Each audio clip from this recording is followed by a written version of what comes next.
I've grown up in church, had the whole church life, and good family, had a great family growing up. And I loved sports, big time into sports. I was big time into basketball, really loved it. And actually going into high school, I decided to transfer into high school that was kind of known for basketball and things like that. And so I transferred and went in, and just as I started trying out for the team, was doing all right, doing pretty well. But right before kind of our first game, I started getting hurt a little bit, and just random things started happening, and started getting really sick. Didn't really know what was going on, but came to find out that I was taken into the ER, and came to find out that I had been diagnosed with leukemia. It was 98% in my bone marrow, and I maybe had a couple more days to live. Just taking on that news, hitting that news, it was pretty incredible how God still met me in that moment. And we've always read that scripture about a peace that surpasses understanding.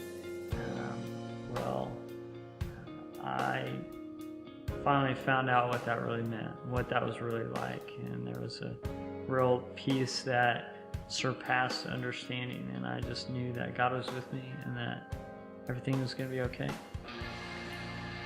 About 34 days, I think, into my treatment, I was diagnosed cancer-free, and they keep doing treatment and the protocol to try to make sure that it doesn't come back.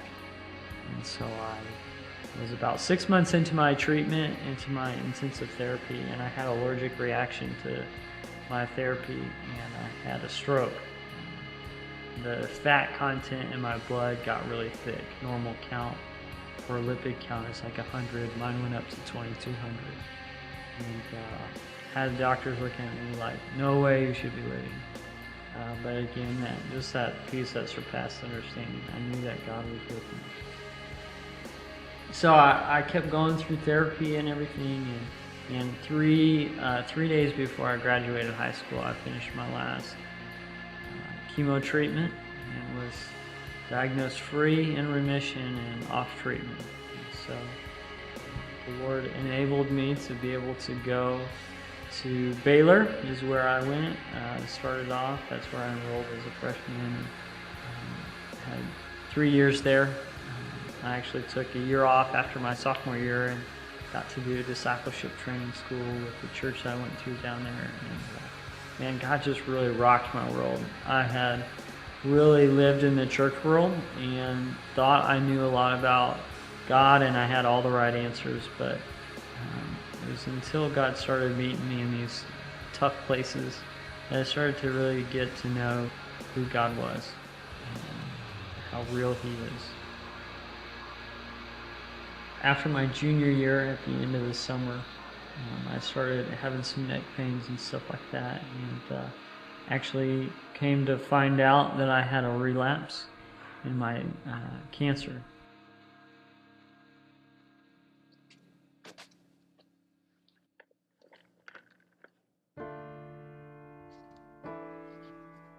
And so I lived with Mom for a year and started doing treatment.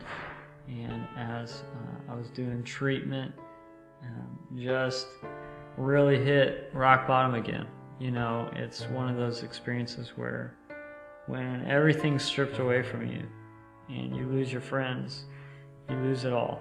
You lose your energy and everything that you worked for. You lose it all. I lost my church body. I lost everything. And it was in those moments of weakness that God met me the most. It's pretty neat how God really talks about, how He'll be your strength in your weaknesses.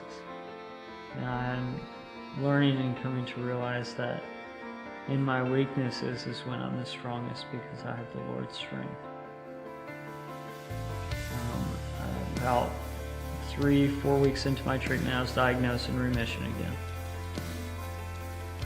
And I would say one of the biggest things that I've learned and I'm learning through this whole process is that, again, it's not about if I make it and if I live through the process, or if I don't make it and not live through the process, but what is most important is that God meets me in the process.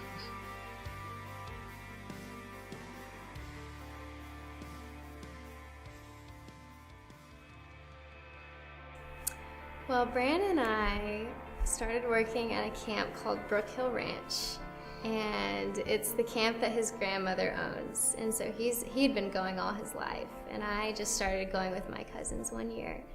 And the first time I ever heard about him was when he was first diagnosed with cancer, and I was a little camper sitting in the audience. I was maybe in like 7th grade. And I heard about this guy, and his brother had shaved his head for him, and it was that was the very first time I'd ever heard about him. When the pieces seem to shatter. And so then, fast forward a lot of years, and I started. Brook Hill was a really important place for me. It's where I came to know the Lord, and it's where I met a lot of very close friends of mine. And so I just wanted to continue to go back. Like, I couldn't get enough. And so I applied for a job there, and I was accepted to do an all-summer position, and that's where I met Brandon for the first time.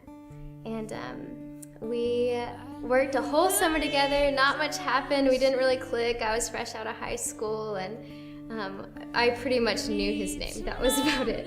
But then we came back the very next summer, and I had just had a full year of Washita and just a year of growth, and just a very pivotal year. And he had just done an internship at his church.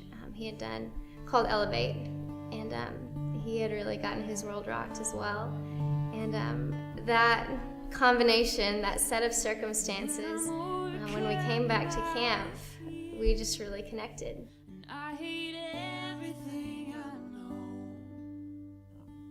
When my side of the story is, I always thought Kate was way out of my league, and she is. And when we were counselors, and a lot of there was quite a few other people who had asked me, "Hey, what do you think about Kate? What do you think about pursuing Kate?" And I always said, "She's out of my league. She's not interested. It's not even a chance." Then when I found out that it was a chance, I was quite excited, but I just really wanted to pursue her because I knew that she just had some deep qualities that just kind of blew my mind.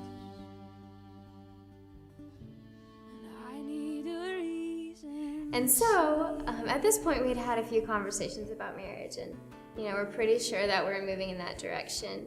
And he had told me that he was not going to ask me to marry him until he was done with treatment and all of that.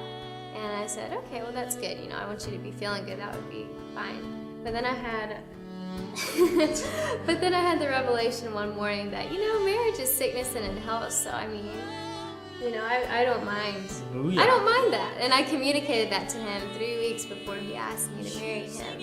And in his mind, he was like, does she know? Who told her? And then I found out it's the Lord, and I said, Lord, what are you doing? Ruining the story. Ruining the surprise. Yeah. So then at the very end of camp, still doing his treatment at this point, we had our staff banquet at the very end, and then the very next day was a day when everybody was leaving, all of our counselors, all of our staff, and it was just, going to be a really emotional day anyways. And so we spent the whole day together, and it was great. And then at the very end of the day, his family was here, who was from out of the country, and so that was a really big deal. And so I went to go and fix dinner with them. And so I went there, and no family was there. It was just Brandon, and he took me to his back porch and asked me to marry him. And that was total shock, was not expecting it at all. And we went back to the main conference room, and all of our family was waiting for us, and our friends and our counselors who had not left, though we thought they had. She thought they had. Yeah, and it was just really, really special. He and just really sweet time. Really sweet, sweet babe. She said yes. I said yes. Yeah, that was pretty important. Just keynote. Actually, I asked her, and then when I asked her, she like took the ring and was like looking at